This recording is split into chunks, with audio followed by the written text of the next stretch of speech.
નમસ્કાર મિત્રો, news for ગુજરાતમાં આપનું સ્વાગત છે। અમદાવાદના પાલડી વિસ્તારમાં એક નરાધમ ઘટના સામે આવી છે। મોડી રાત્રે ભટ્ટા 4 રસ્તા નજીક નેશલ ઠાકોર નામના યુવકની જાહેરમાં ઘાતકી હત્યા કરવામાં આવી હતી। સીસીટીવી ફૂટેજમાં કેદ થયેલી આ ઘટનામાં લગભગ 10 જેટલા અજાણ્યા શખ્સોએ ધોખા અને હથિયારોથી હુમલો કરી યુવકને મોતને ઘાટ ઉતાર્યો। માત્ર એટલું જ નહીં, હત્યા બાદ આરોપીઓએ મૃતક પર ગાડી ચઢાવી દીધી હતી।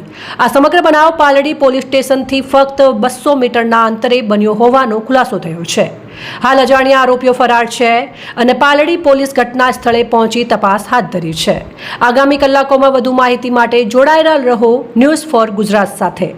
રિપોર્ટર શહીબ ગાંચી, પાલડી, અમદાવાદ।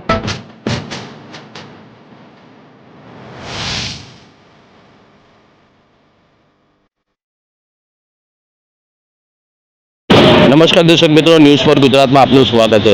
અમદાવાદના પાલડી પોલીસ સ્ટેશન વિસ્તારની હદમાં આવતા ભટ્ટા પાસે મોડી રાતે એક હત્યાનો બનાવ સામે આવ્યો છે। નેશલ ઠાકોર નામના વ્યક્તિની હત્યા કરી દેવામાં આવી છે। જોકે સૂત્રો દ્વારા હાલમાં માહિતી મુજબ કે અદાવત રાખી અને આ રીતના હત્યાને અંજામ આપવામાં આવ્યો છે અને હત્યારો જે સ્વિફ્ટ કાર લઈને આવ્યા હતા અને 4 થી 5 લોકો હત્યાનો અંજામ આપ્યો હતો અને હત્યા બાદ મૃતકજનક ઉપર જોકે કાર પણ ચલાવવામાં આવી હતી। સૂત્રો દ્વારા મળતી માહિતી મુજબ અત્યારે હાલમાં જ્યારે કે જોકે અહીં પોલીસનો મોટો કાફલો પણ ઘટના સ્થળ ઉપર દોડી આવ્યો છે અને જે મૃતકજનક તેને અત્યારે હાલમાં પોસ્ટમોર્ટમ માટે એસવીપી હોસ્પિટલમાં પણ ખસેડવામાં આવ્યો છે અને આ હત્યારા કોણ હતા તે અત્યારે હાલમાં પોલીસ તપાસમાં બહાર આવશે। જોકે હત્યા શા કારણસર કરવામાં આવી તે પણ જ્યારે પોલીસ તપાસ થશે ત્યારે સમગ્ર તપાસમાં બહાર આવશે।